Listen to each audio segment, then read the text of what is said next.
Yo, y'all know what it is. Y'all know what it ain't. Tomorrow is the big day. Mama Duck gonna have to go in there and face the alleged killers of her son. But before she does that, she already was the one who was kind of giving us updates and different things like that, as well as different media sources and different outlets.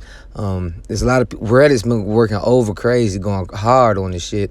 It's one of the most probably one of the biggest cases coming out of Chicago as far as involving rappers since that whole Rondo number 9 and C-Day shit. Y'all remember that was killing the taxi driver? This is another one of those cases, even though I'm not comparing them. There's no need to compare tragic events, you get what I'm saying? But all the evidence that's been spilling out into the media is starting to pretty much show that this hit was sloppy as fuck. There's a lot of snitches that hasn't been named besides Trenches News and Butter. You know, them people that we already know. Trenches News admitted it. Butter's still in denial, but his name is in the paperwork. But there's a lot of other people who was close to Duck and also some O-Block people that snitching. And Mama Duck kind of giving us little tidbits of information when she's saying that they snitching on each other.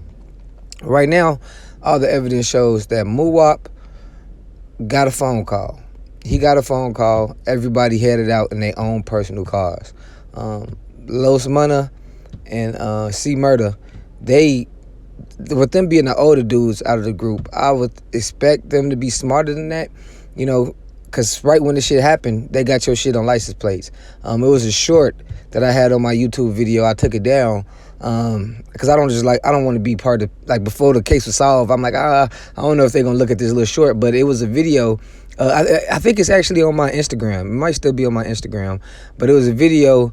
The getaway drivers driving towards Lakeshore Drive, and they went directly to the car dealership. And by them doing that, Muwop was observed getting out of one of the cars. Besides that phone call and him getting out of the cars, those are the only things that can identify him and link him to the scene of the crime. But Kenny Mack, he didn't get out the car at all, but his text messages are really, really revealing, and it shows a different side of this case that we don't know about. Just with people steady talking, speaking, snitching on each other. All this shit is coming out, and what is done in the dark is gonna come to the light. And it's unfortunate Chicago had to lose a big figure in drill history. But honestly, it's a curse. It's a curse, a gift and a curse when it comes to shit like this, because this the stupidity of everything that happened. Just the stupidity will hopefully show these motherfuckers, you know, get out the street if you ain't prepared for this shit. You know what I mean? Because you facing life. You're going to go to jail behind this shit. You don't get away with all the killings. You know what I mean? And I want to be one of those dudes that preaching all these good messages to people, because I'm still trying to practice what I preach. But it's better to just get the fuck out the streets, bro. Just get the fuck out the streets. If you don't die, you're going to go to jail and rot. You're going to rot. Muwop had a promising career, but that's all over with now. And there's not even a lot of evidence that could tie him to this shit. And if you really want to be honest, they could have got away with this crime if they didn't use their own personal cars. Goofy. Get in the comment section and let me know what y'all think below. I'm gone.